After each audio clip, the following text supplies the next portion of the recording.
Welcome to the Connected for Real podcast. I'm Rebbetzin Bat-Chen Grossman, a marriage coach for women in business, and my mission is to bring God's presence into your life, into your marriage, and into your business. Let's get started. And we are live. Welcome everyone to the Connected for Real podcast. I'm Rebbetzin Bat-Chen Grossman, and today with me is Nechama Caplan. We are talking about renewal and God, and this is so exciting. You guys know that my entire business is built on 4 pillars: God, marriage, business, and you. God is at the core. Your marriage and your business are 2 huge parts of your life that sometimes pull you apart. So we really address that and make sure that they work together. And then you, as the container of all that, holding, expanding, creating capacity. So today we are focusing on renewal, especially because we're getting very close to the new year and the renewal of the world. So Nechama, introduce yourself first and then we'll get into it. Sure. My name's Nechama Caplan. I live in Tsfat, which is in the north of Israel, which is currently under fire. We had 200 rockets yesterday. But I moved to Israel when I was in my 40s, and I became religious in my 30s. And every decade is bringing new renewal to my life. Actually, in my 50s, I started doing energy work. So we went from the 30s to becoming religious, the 40s to moving to Israel, and the 50s to energy work. And there's a constant state of renewal at every stage and every day, actually, of our lives. So, yeah. So I have a very eclectic past. I was a All-American athlete. I went to Harvard. I was a advertising executive for the internet in the early days. And then I kind of took a step up and I ended up learning about the Torah, learning about Judaism, learning about my soul. And so then I got married, I had children, and then I ended up moving to Israel 10 years later. And when I moved to Israel, I didn't really know very much about mystical Judaism. And as you may or may not know, Tsfat is the city of Kabbalah. So God actually wanted me to come here so that I could spend the past 13 years learning Kabbalah, which I have done. I teach Chassidus, I teach Tanya. I'm on Chabad.org on the daily Tanya recordings. That wasn't really enough for me. Not to say it wasn't enough. Like in your daily life, it has to become practical. The Torah and Chassidus, the purpose of Torah is to change us. It's not just some, beautiful wisdom. It has to become integrated all the way down into our nervous systems. It has to be a complete transformation of the person. And so from all of my learning in the Torah aspects of changing our personalities and upgrading ourselves to be our best version of ourselves, I found that, I don't know if anybody's familiar with the dual soul reality, that the Jewish people have a godly soul and they have an animal soul, human soul. And so when the human soul is injured, it's blocked, there's distortions, there's trauma, there's fear, there's life hits, and not only our life, but ancestral issues or past life issues, whatever, our godly soul can't enter into its full potential because there's a part of us that's blocked. So I just became very interested in trying to figure out how can I help people unblock the human aspects of ourselves, which, by the way, is done by design. God wants us to go through these struggles because it's only through the darkness of our struggles that we're able to reveal this greater light of our soul. And so I feel that the combination of working on the human element of just living your life as a regular person with all of our struggles and figuring out how to integrate the godly element into that whole picture. So not only do we become renewed as a human being, but we become renewed as a godly soul in this world, which is our purpose for being here. Wow. Yeah. So my work actually, it's not just my work. This is the work of all the people that I know. All you guys, you're definitely working in this realm, but like 100%, you've helped me so much in the coaching that I've done with you. But it's really trying to really figure out how to fuse those two together. Because we're not just supposed to be angels, flying up in the heavens and having spiritual meditation sessions all day. Like that's not what God intended. He intended us to use that in a human body, as a mother, as a wife, as a business person, to really fuse those two elements. So it's not, you can't just be human and you can't just be godly. It's the both of them together, which is why I just love your 4 pillars, because it really is talking about this fusion of the human and the holy, so to speak. That's why I called my business Connected for Real, because anytime I asked people what makes me special, like, why are you coming to me for advice and not anyone else? Like, you're so connected, but you're so practical. You're so up there, but you're so down here, right? The ability to bring them together is a real superpower. Superpower. And that is what I personally feel, that the Jewish women are leading the world into this space of real. What's real? Real is being able to fuse your true self with your true self, like your true godly self with your true, like, I'm a mom, I'm a wife, I'm a business person, I'm a sister, I'm a mother. But just because you're all those things, it doesn't mean it's holy. You can be a business person who's totally not connected to God, or you could be a business person who's totally connected to God. It's the same you. It's just, what lens are you allowing yourself to see your life through? And when you do it, like you're saying, through this lens of God, of the Torah, of truth, we're just going to put it in that framework. That's the ultimate purpose of creation. I mean, it's no small thing. We're talking about the purpose of creation itself is this fusion. Wow. That's beautiful. The purpose of creation is the fusion. It's the integration, right? It's not that there's two parts and we're here trying to struggle, for no reason. It's like, that is the goal. That's the point, that actually makes me very excited, because can I share with you something? This week, I went to a workshop that this woman did. Her name is Tanya. I'm going to have her on my podcast because she was so awesome. But she brought art supplies and journals for everyone. And then we learned a little bit of something. Like, she read very short, 3 lines. And we had to journal on what that means to us. And then we did a meditation that brought it to the, deeper levels. And then we got to do art to express that. It was so powerful. So I want to just share with you because it blew me away a little bit. The paragraph that she read was about the saying, "Open up for me an opening as small as an eye of a needle, and I will open for you the expansion of, halls, the openings of halls." And then it said there, somebody's commentary, that the opening of the eye of the needle doesn't have to be big and it doesn't have to be gigantic, but it has to be only for me. God is saying, open a part of your life that's just for me. And that really bothered me. And in the journaling part, I wrote, what does that mean? I don't even know if I'm living that way. I don't know if I have a part that's just God, because God is in everything I do. And because I'm so multi-passionate and multi-talented and multi-everything, and I mix and I integrate, that's what my essence is. I don't know if I have that. And I started getting worried.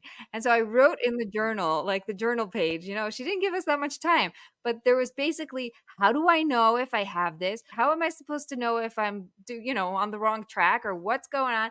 And then how do I create it? And then she says, okay, everybody, we're starting the meditation. So I was like, okay, fine. And I just left it.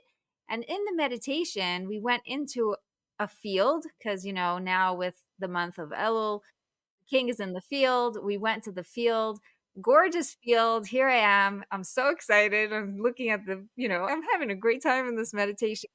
And then I see, I didn't see anything that actually looked like anything. I knew it was God's presence somehow. And I ran towards and felt very hugged, but it wasn't physical. I just felt really held. And I went down, hands and feet straight, like a real hishtachavaya, the way that we go down in the temple. And I was like shaking in the meditation. I was like, wow, this is so. And then in the meditation, I'm thinking, wait a minute, I'm not in the temple. I'm in the field. I'm not allowed to be on the floor. I'm supposed to be. And it was so funny how I'm trying to like convince trying to figure out the two dichotomies that are happening here. I'm in the field. I'm not supposed to be but God is right here, and whatever. It was very funny. But then she said, okay, now come back to your chair. And I was like, no, I'm not done. I didn't ask him yet. So I did not come out of meditation. I was going to get the answer. So I said to Hashem, I said to God, where is this place in my life that's just for you? And God said, don't ask questions. Just keep going. You're doing fine. Like, I'm proud of you. Just keep going. And I thought, okay, and that's when I finally was like, okay, I'm coming back to the chair, because I started touching the art and I started listening to the ruffles and stuff. But it made me realize that, this is one way of looking at it, and it was fine for everybody to hear, and that was perfect. But for me, it pushed me even further into that integration, because in my life personally, and I'm not saying about anybody else, I can't have just anything. I have to be able to infuse all of it. It's beautiful. That's beautiful. I mean, that's really what I wanted to talk about today, actually, when we're talking about renewal. I mean, you're living the embodiment of the purpose of creation, according to the Hasidic masters. I mean, I think they know what they're talking about. But I was learning something very beautiful from the Lubavitcher Rebbe about Rosh Hashanah and about renewal. And it says, Zeh Hayom, this is the day, Tchilas Ma'asecha, that the beginning of your works, which is something that we say in the Musaf, the afternoon prayer during Rosh Hashanah. And so it's very interesting. It says, this day, Zeh Hayom. But Zeh Hayom, Rosh Hashanah, because Hayom is known to be the tagline for Rosh Hashanah, Hayom. It's not the beginning of Hashem's works. It wasn't the beginning of God's works. The beginning, God created the world 6 days earlier on the 25th of Elul, which is on Shabbos, I think, this year. So how is it possible that if the beginning of your works is on Rosh Hashanah, what was God doing on the 25th of Elul? And the explanation is the 25th of Elul is the creation of all of reality. That all of reality came, and in that one day, the potential for all of creation was made. And in the subsequent days, it took form, and the plants were formed, and the animals were formed, and the birds and whatever. But on that first day, every single thing was formed, and it was a complete oneness of God at that time. So what happened on Rosh Hashanah that makes it so special?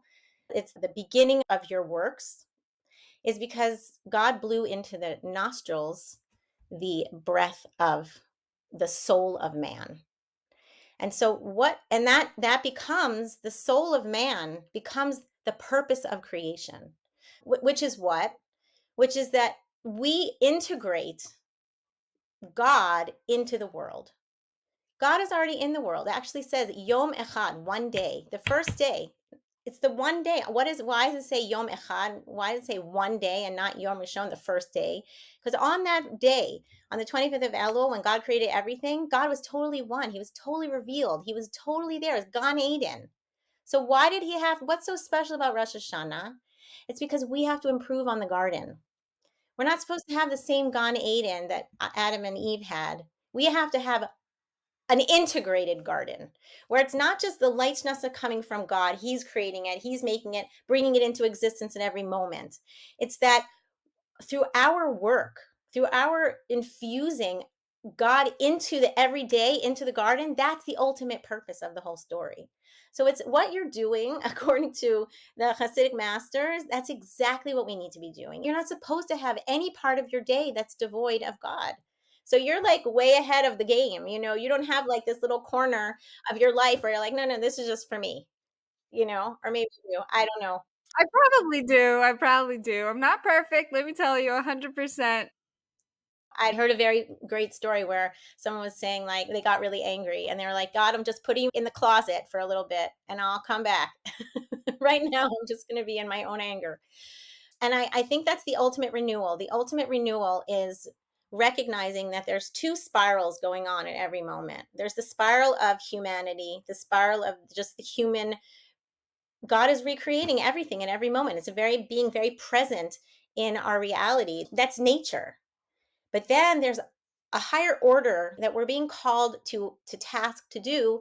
And that is when God blew into us our soul. Our soul is what gives us the power to infuse the godliness into the mundane, regular nature aspects of life. So the more that we're doing that, the more, and we're continually upgrading ourselves. And that's the whole idea of the shofar, is that we're blowing back to God, basically, and saying, like, you gave me my soul, now I'm going to give it back to you. And only after that happens does the new light of the year come down upon the world. Every year, a new light comes down on Rosh Hashanah, a light that was never in the world before. And the only time that new light comes is when we call to it from the depths of our soul. So this is basically what we're saying. Like, creation is relying on our upgrading and renewing ourselves and integrating God into all the aspects of our life. That's what's going to draw down the light for the new year. So, Kol Hakavod to you. Oh, that's so yeah, it's so beautiful. When you said about that example of like, I'm angry now, so I'm going to put you in the closet. So I actually really like the integrated approach, which is I'm angry now, so I'm going to take it out on you. I'm going to be angry with you because I know you're the one who did this and I'm so limited and I can't see. So I'm going to tell you how angry I am so that you can calm me down. It's such a helpful thing to do, by the way. If anybody wants to try this, write an angry letter to God. Like, what do you think? You don't know what you're doing? What was this? Blah, blah, blah, blah, blah, right? And as you're saying it, you realize how little you are and how lacking we are in our ability to understand the bigger picture.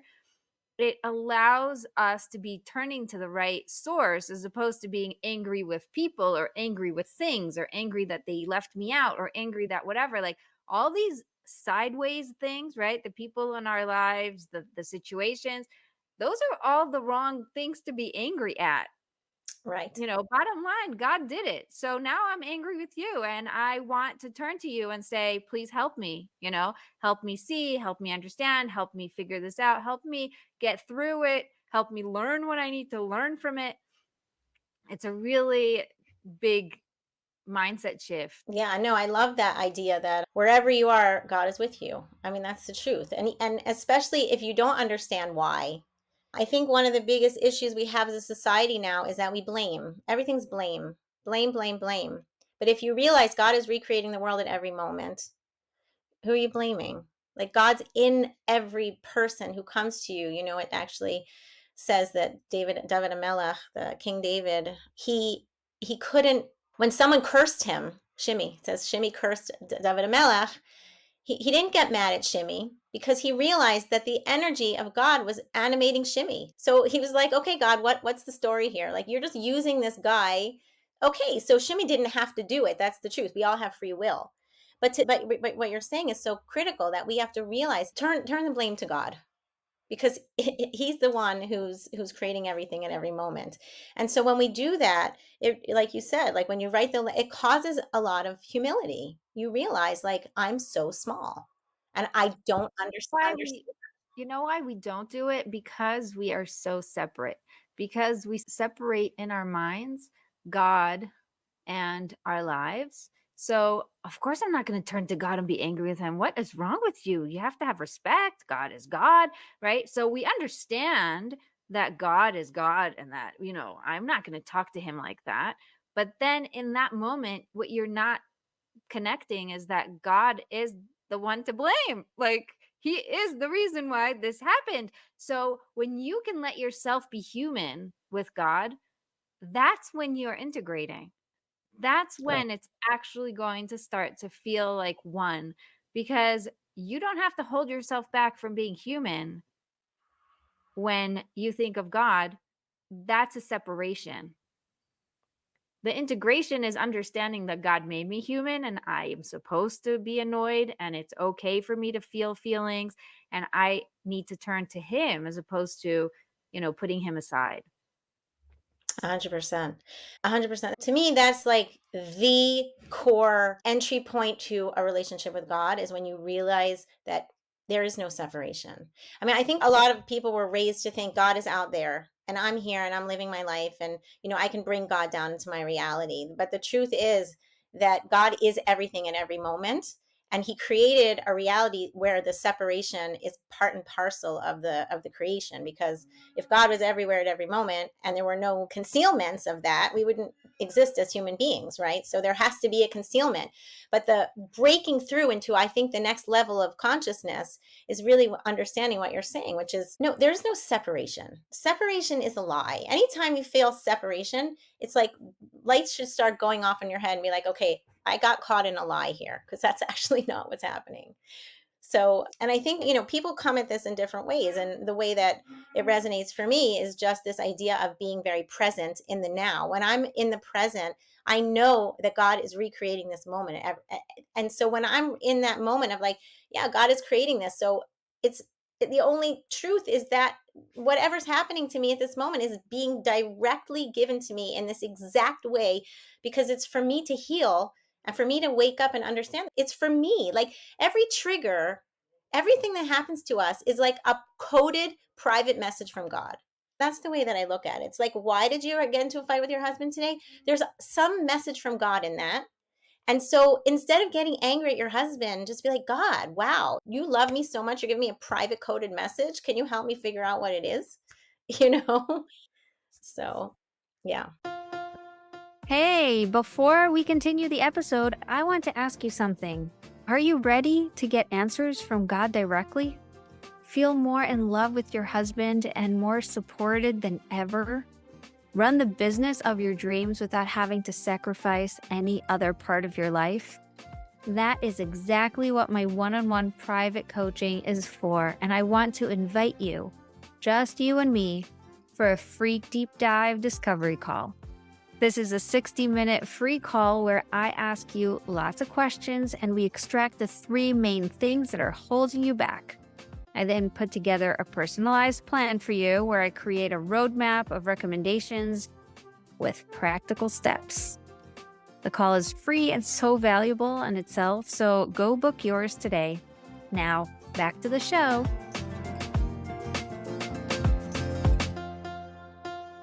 Yeah, I love that.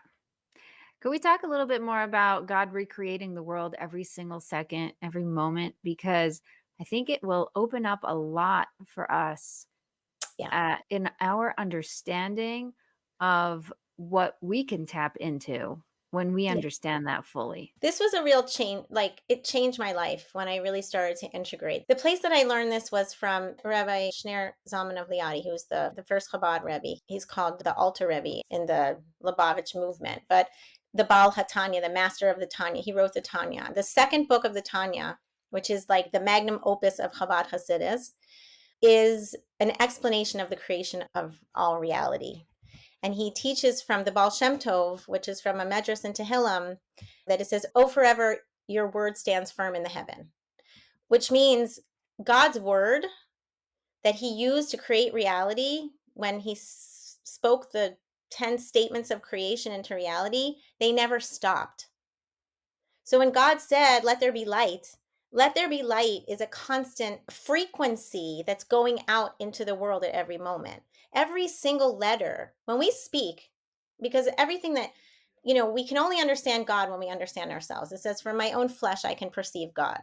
So when I can understand what speech is to me, millions and trillions of infinite levels of beyond that is the way we can understand God. But when I speak, the words that come out of my mouth have a frequency, have a measurable frequency, and the letters.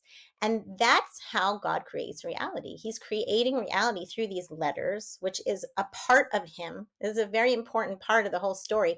It's not like God spoke something and it became separated from him. It's the frequency just keeps going and going from the highest aspects of God all the way down into this reality. It never stops.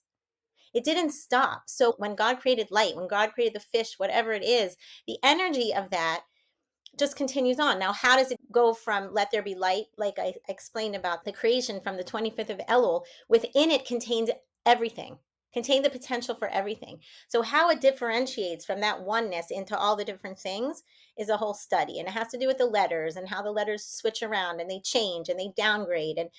But the truth is that from the Godhead, so to speak, like the essence of God, all the way down to my pen, it's one continual stream of energy that just gets downgraded and downgraded and downgraded until I see this or I see you and we seem separate, like you were saying, just seem separate.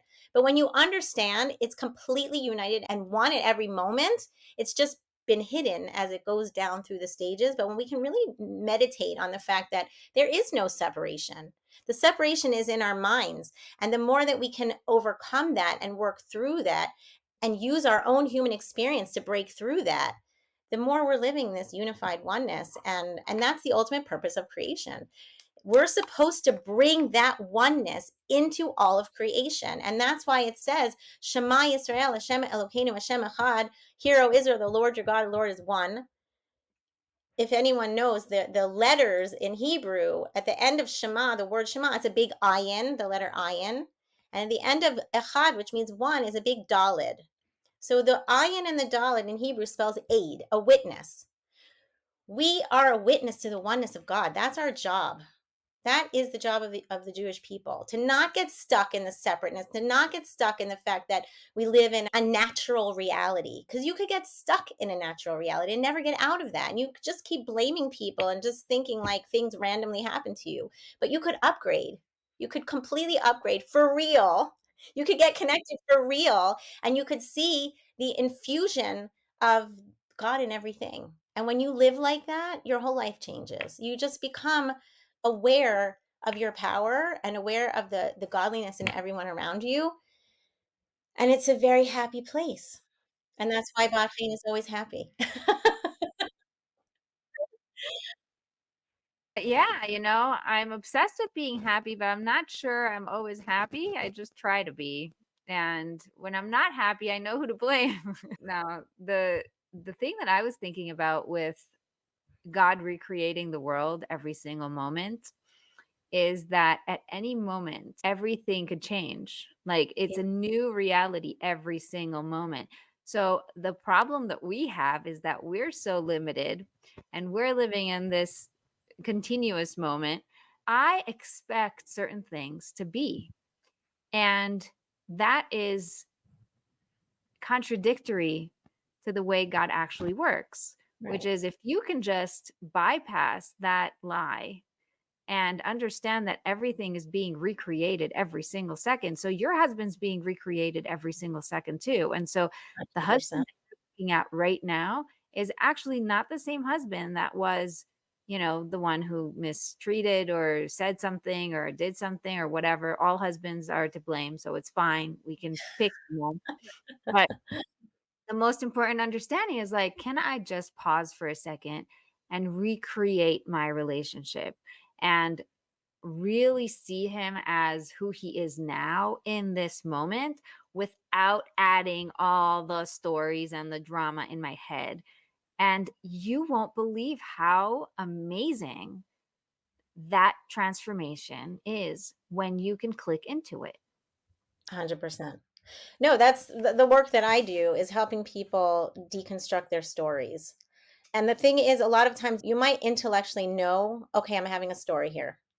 But how do you actually break through the story? Because sometimes it's so lodged in your body, in your auras, in your energy field, that's very hard to change. So I think there's two ways to do that. I think there's, like you were saying, if you could see in this moment who your husband is and kind of like be aligned. One of the things that I do that I think is very powerful is I picture like the Yud and the Hey and the Vav and the Hey, which is Hashem's name, which is the breath that God blew into each and every one of us. When you can focus on that part of the people in your life and let the story part kind of fall away, I think like in a moment of anger or in a moment of like, I can't deal with this person and the story is still like so affecting me, if I can just break through and just get to that truth, that's one way to do it. That requires practice. You really have to practice to see the godliness in another person. And I highly recommend, because that's renewal. Every time you do that, you're renewing, not only you're renewing yourself, but everything's energetic. So the moment you start focusing on the godliness within another person, it's awakening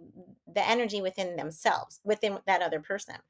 So you're actually making a tremendous change in that person. Instead of saying like, I know you always do this and you always blame me and you're always doing the same. And you're just, what you're doing is you're just reinforcing that energetic pattern on that person by keep saying like, you always do this. This is your story.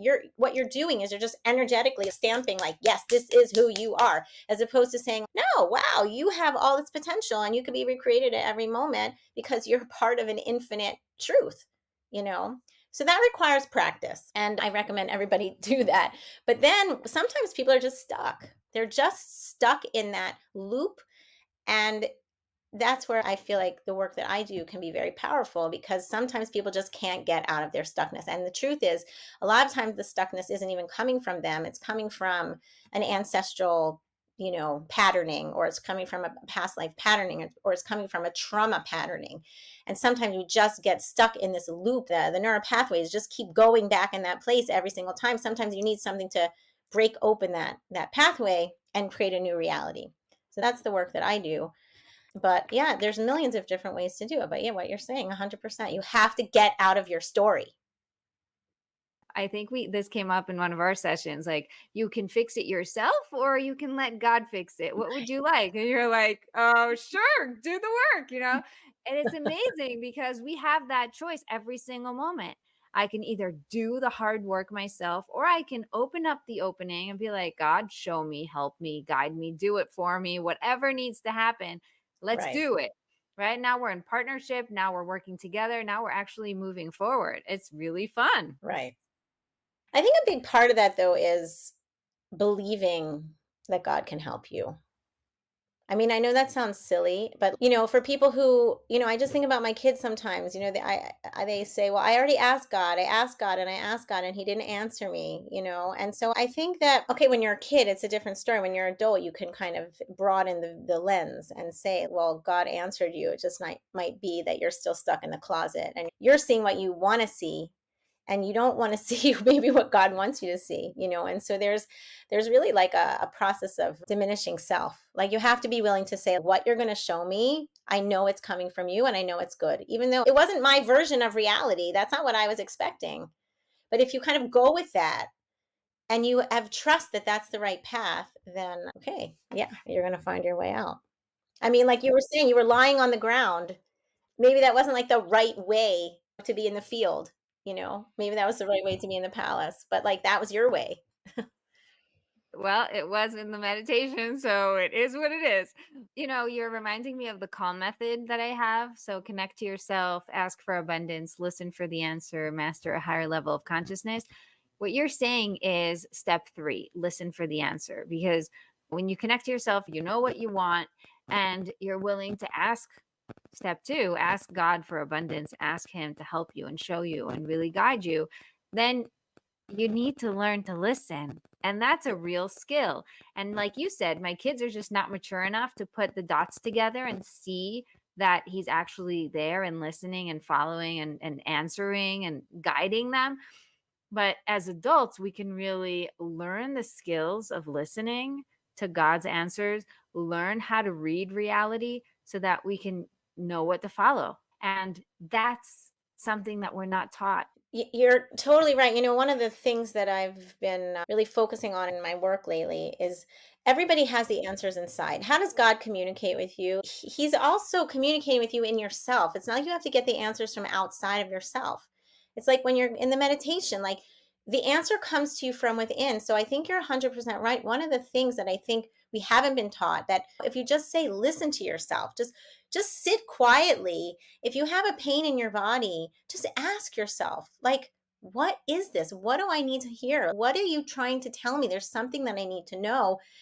I feel like we're always running outside to find the answers because we don't trust the answers from within. And so I think that as we're all kind of ascending in our consciousness, which we all are, it's just God. I heard an amazing thing that the Geula consciousness, like the Geula was turned on. On your phone, you can like enable something or disable it. Well, I heard that the Geula switch, the general switch for the whole entire world, was turned on, like way back, 1991. So You can see it. I mean, it's so obvious for those people who are paying attention. It's so obvious. It's not just obvious for the Jews. It's obvious for all the whole world and all the healing and all the connecting to the truth and all of these things and all the separation of good and evil, which is coming out in such an intense way. But everyone has to turn it on for themselves. Even just the words that we're using, higher levels of consciousness and connecting on a deeper level, those are newer things. They are part of this redemption. Yes, 100%. So the energy of that already exists in the world. And the question is, are we going to turn on our own personal enabling switch? And so I think that's the work that you're doing, the work that I'm doing is trying to help people to turn their own switches on. And when you learn how to listen to yourself, when you learn, like you said, your calm method, but whatever it is, whatever method you're using, the end of this story is that you have to trust there's a soul inside of you that knows all the answers because it's coming from God himself, is inside of us. It's such a fundamental thing to realize. The concept of separation in and of itself is a lie. It's just a lie. So anytime we're bumping up against any kind of separation in our life, that trigger of separation should just be like, ding, ding, ding, I got to go deeper.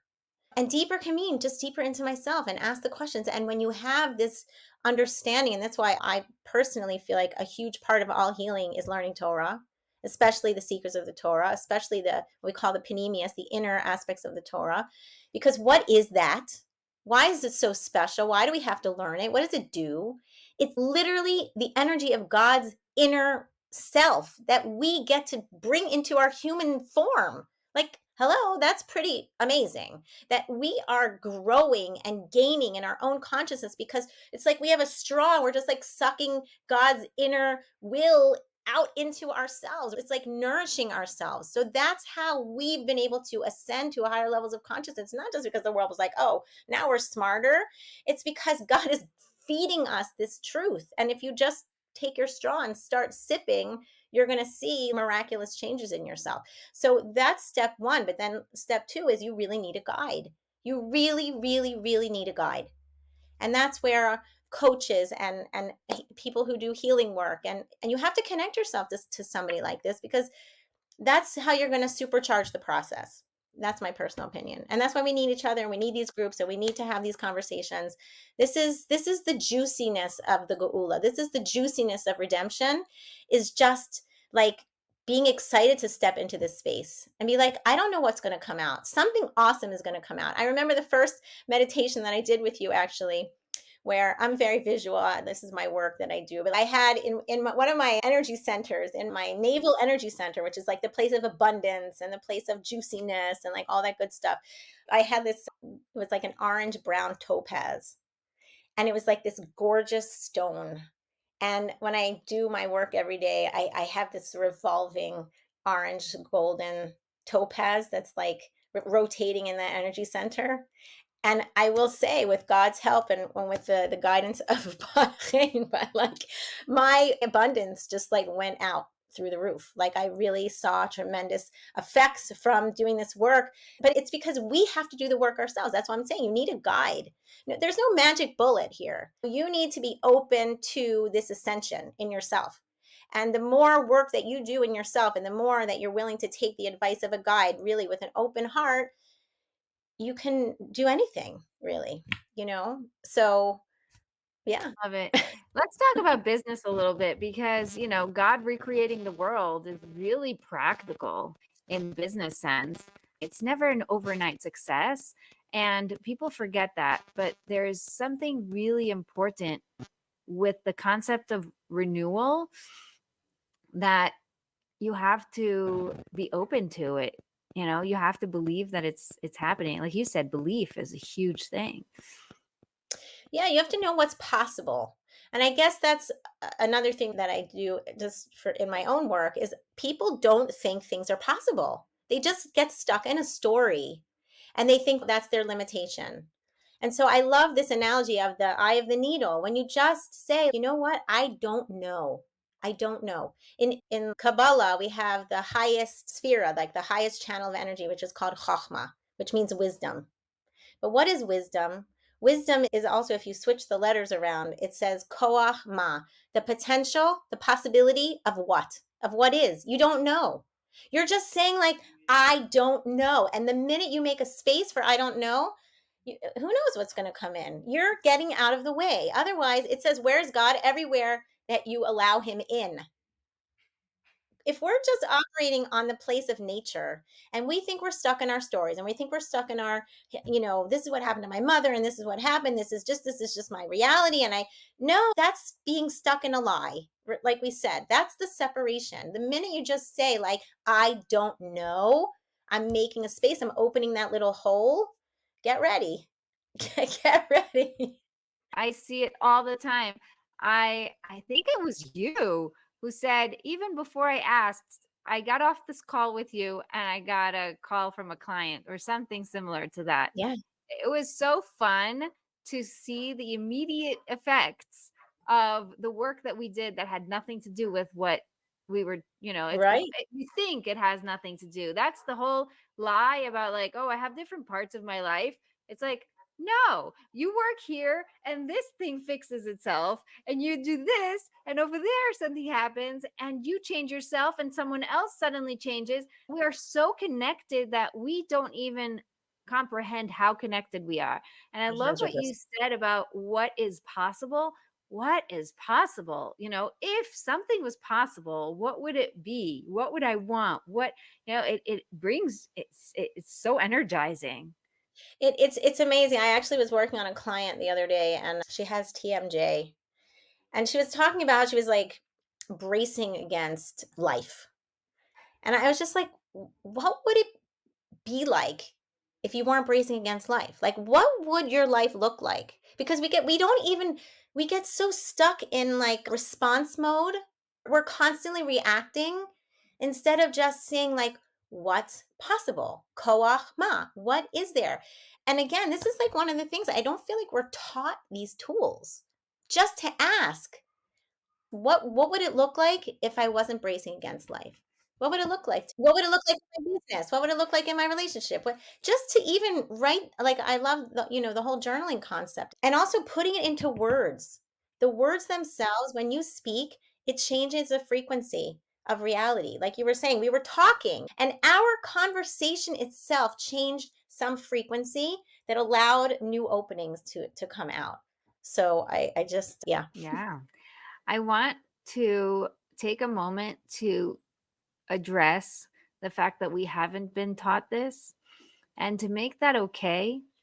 Because, like you said, there's a time for everything and there's a journey that we're on in a world level of a redemption, of a higher level of consciousness, of an understanding, of a light that's coming in. And it's possible that we weren't taught because they just didn't have these tools to teach us.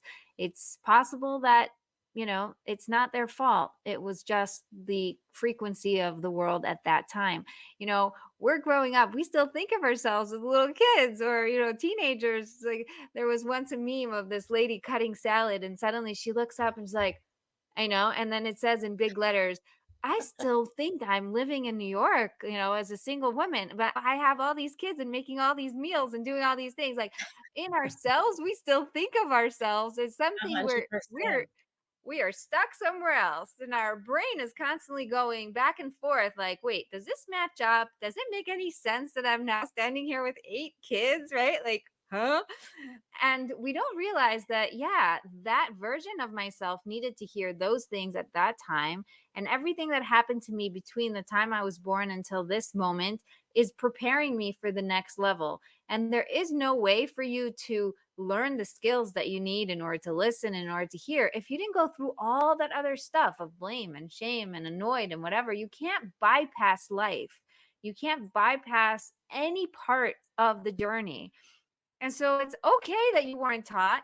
And it's really important for you to pick up on what you're being taught right now, or Right. seek the skills that you need in order to fill yourself up to be able to go to the next level. Brilliant. And I want to say, like, this is another place where I can say, like, wow, I was not aligned. When we say we weren't taught, God wasn't ready for us to be taught. We weren't supposed to be taught, because if we were supposed to be taught, we would have been taught.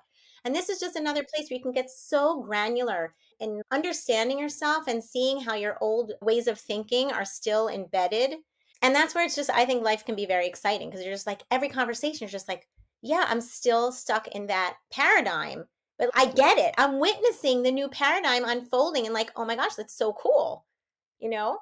You know what I'm saying? And then, I think an old version of myself would have been like, yeah, I said that. It wasn't right. And Bahrain had to say, like, no, we weren't taught for a reason. And a part of me would have been like, gosh, I'm not perfect. Like, I should have been able to say that. But I'm like, wait, this is so cool. This is so cool. A, I can get over my perfectionism. B, I can recognize God is creating the world at every minute. C, I can realize, wow, I'm so ultimately trainable, able to go up to this next version of consciousness, and I'm having fun. Yeah, I think Yeah. the coolest thing about coaching with me is that people are having fun.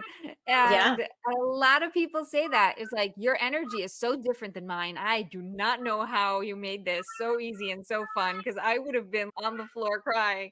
It's really about the ease and the understanding that we get to decide if this is going to be hard or easy.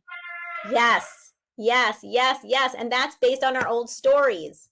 Yeah. If our stories were, it's hard, life's hard, you have to slug through it. But you know what? That's also a story. And that's what I think is so awesome about you, because you're saying, okay, something new is possible. You're saying it's possible to go through this and be happy. You don't have to cry and rip your heart out and no, you don't have to do that. You could if you want, but you have a Yeah. choice. And I think Yeah. that's what's so powerful about you. Sometimes I'm looking at your videos and I'm just, where is she coming from? Like, what is this show that she's like, I'm like, shut up already. Like, enough with the happiness. But what you're doing is you're opening the eye of the needle for that energy to enter into the collective experience. Seriously, it's like you're doing a service for everybody by being so happy, by the way. Thank you. Thank you. I used to get a lot, oh, I hate you for being so happy, or you're too happy. Something's wrong with you. And I thought to myself, wait, so is it a bad thing or a good thing? Like, I don't know. Maybe I'm supposed to lower the volume or something. Like, excuse me, people, please don't lower the volume on yourself, because, I had to learn to be happy in the fullest form, like really be myself and enjoy the moment and vocalize how happy I am. And maybe you have to be extra empathetic, and that's the thing that makes you so unique. And maybe the next person has to really be logical in the way that they are for a reason, and we Yeah. all here together doing this thing. Because in this workshop that I was in, she said everybody is going to say what they want to bring to the table, not only for themselves, but for the entire collective. And I thought that was so brilliant, because just because I wanted to bring in flow and colorfulness, those were the things that came up for me. The next lady said she's bringing in abundance and this like golden sprinkle energy. And I was like, yes, I'll take that too, as a, you don't even know what you're open to receiving when you're part of a collective. And that's one of the things that I think is really important, and why I do these podcasts with other people, is there's something so powerful about being friends with, having people to turn to, just being in that collective that is able to speak high level language, and we get each other. Because it's very isolating if you're surrounded by all these regular people to be like, oh, that's weird. You say you talk to God, like whatever, right? There's such a awkward energy that can make you lower your volume. And that's the thing that I'm here to fight. Don't lower the volume on yourself. Please, please, if anything, open it up and show the world what's possible. Right. Beautiful. 100%. 100%. Yeah. I mean, look, we're really lucky. We're in a tribe. We're in a very amazing tribe of these holy Jewish women living in Eretz Israel, like trying to heal the world. We really live it. Thank God. Thank God every moment. But it's so not exclusive. Like, that's what's so cool about it. It's like everybody can come in and anybody can come in. And it's like we're available for each other and for everyone at any moment. And so it makes me sad, like, for the people in America who feel like they don't have a tribe. This is a friend of mine that I know. She's not religious. She's kind of like off in this like very materialistic reality. And she doesn't know how to break in or where to come in. And I'm just like, come to the tribe, like come in our tribe. Our tribe is big enough for everybody. And it's Miriam's circle, it's the Jewish women. We all held hands with our instruments and singing and song. And it's like the place of total expansiveness. It comes from the women. So yeah, so you have a very big tribe, and that should just continue to grow. But I do want I to love say, that. going back to what you were saying about each person contributing their own story and adding to the collective energy, as you were saying, like you want people to, you want people to be happy and to connect to themselves, whatever. And I was just thinking, like your name, Bat-Chen, like you're the daughter of Chen, you're the daughter of like that like beautiful face and that smiling countenance. That's what you bring. My name's Nechama. Like I bring comfort. We all bring like our own energy. And that's the thing. We all have different names. We all have to be who we are. And that's one of the things that I feel, I'm already like in my 50s, like that's one thing that I can say after all this time. Okay. And it's also not just my personal time, but time in the world, like the flow of awakening in the world is like, I'm I'm good. I like myself. I want to be me. I just want to be me. And whoever's going to be attracted to my energy is going to come and be my friend and hang out with me and be with me. I don't want to be trying to be somebody else that doesn't feel authentic and whole in my body. I want to wake up and I want to feel like humming in my own frequency, like being in my own person. And that is what attracts people to each other. It's like when you're yourself, like we have these antennae for what's authentic. So Yes. your smiling is totally authentic. Ah! Now you're making me blush. I want to talk about the fear of success and the fear of failure because they're both the same, they're the same coin. And something that somebody said to me this week when we were working is here we are working. We did a whole session about her failures and how failure she is and how she can't make her business work and how she's feeling like it's just, this story from when she was little all the way to now. She's always failing, failing, failing. And of course she's going to fail at this too. I was like, wait 1 second. What's going to happen when you actually succeed? It's like, I'm going to have to reinvent myself. I'm going to have to change my whole identity. That's so scary. This is comfortable. I'm okay with being a failure because it's my story. And suddenly she realized she's holding on to being a failure and not succeeding in business because it's so comfortable. It's what she Right. knows. It's the story of her parents. It's the struggle. And it made me realize how the concept of renewal is so important here too. Allow yourself to recreate yourself, to be the successful version of yourself, to be the open, allowing, flow, expansion, the capacity for abundance. Just open yourself up. And I say just, it's not just, but it's in a blink of an eye. It's as soon as you let it happen. It's as soon as you open up the possibility. Yeah. I mean, what I like about that is I feel like if I'm open to that, it's not me. I'm not doing it. I feel like the minute you open up, it's the energy of God that's doing it. It's the energy that's coming through you. It's the soul powers, which are infinite. If I feel like I have to do it, then it's stuck in the limitations and constraints of what it means to be human. I mean, that's the thing about faith. What makes faith so cool is it is beyond the limitations of our humanness. Our intellect cannot grasp the concept of faith. It's not possible. It has a limitation. Our emotions can only go so far. Our emotions have a limitation, but faith has no limitation. And so it doesn't have a limitation in terms of how great I could become. And it doesn't have a limitation of how I could mess it up. It's not about me. I'm just making the space for something bigger than me to come in. And that to me is so exciting because I don't have to define it. I don't have to shape it because that, again, I'm putting my own limitations on it. So I just want to go back to that whole concept of opening the eye, opening the little teeny weeny, weeny, weeny little needle and just saying, go ahead. I don't know. Whatever it's going to be awesome. Yeah, show me. While you were talking, I was thinking it's not that we create, it's that we move out of the way to allow it to finally flow. Right, There is the difference between creating the faucet and connecting it to the water and making it flow to just removing the blockage. It's like, right. isn't that so much easier if we understand that we don't have to do the whole installation of everything? We just gotta move out of the way, understand it's not about us, let go of controlling the results, controlling what's going to happen, controlling how it's supposed to happen. Just let it be. It's so much better this way for us, for them, for everybody. It's amazing.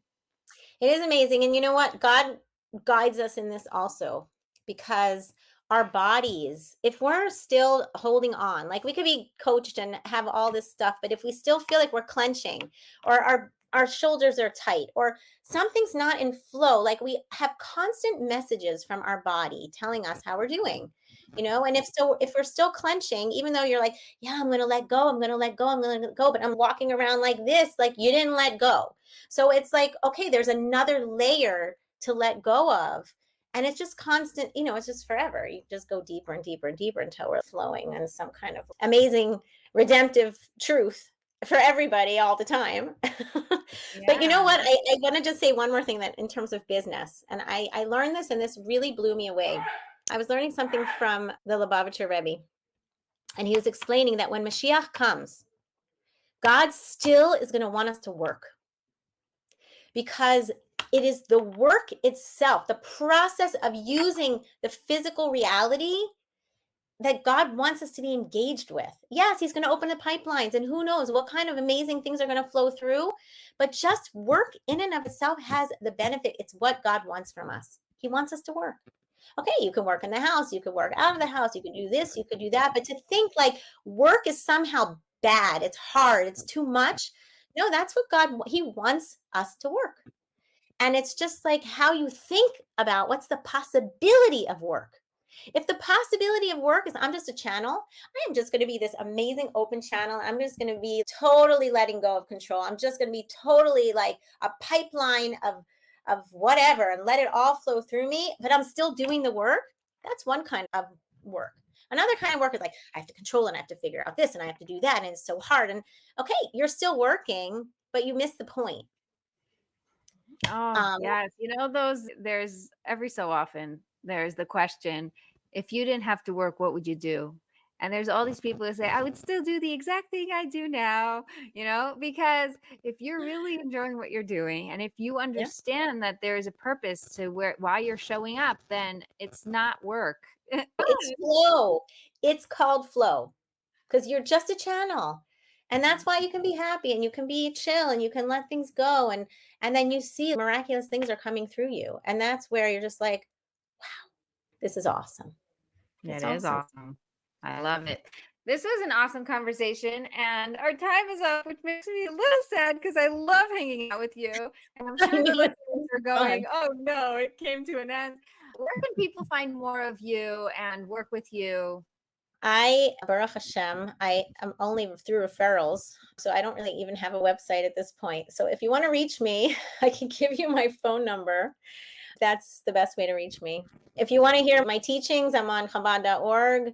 Or if you want to learn Tanya with me, which I do every week, I'm happy to add you to my list. I have recordings, whatever. But the best way to reach me is, I think, just through my phone number. So I can give it to you. Great.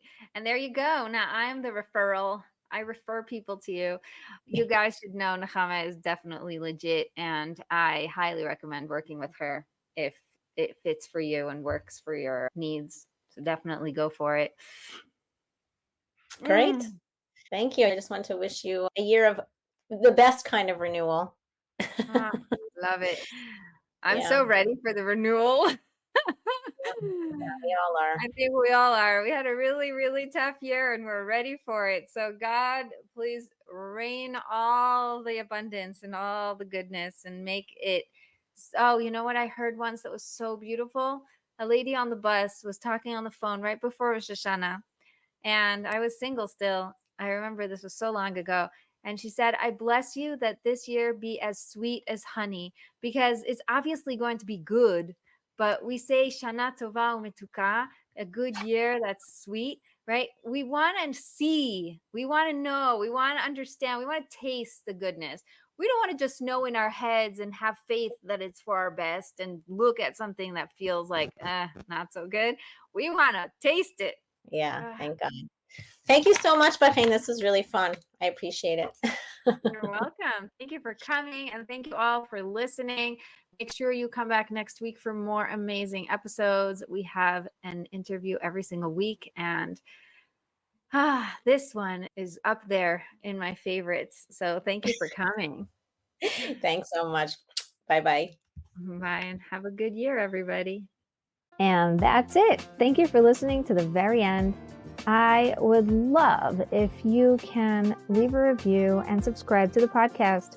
Those are things that tell the algorithm this is a good podcast, and make sure to suggest it to others. Wouldn't it be amazing if more people became more connected for real? And now take a moment and think of someone who might benefit from this episode. Can you share it with them? I am Rebbetzin Bat-Chen Grossman from connectedforreal.com. Thank you so much for listening, and don't forget, you can be connected for real.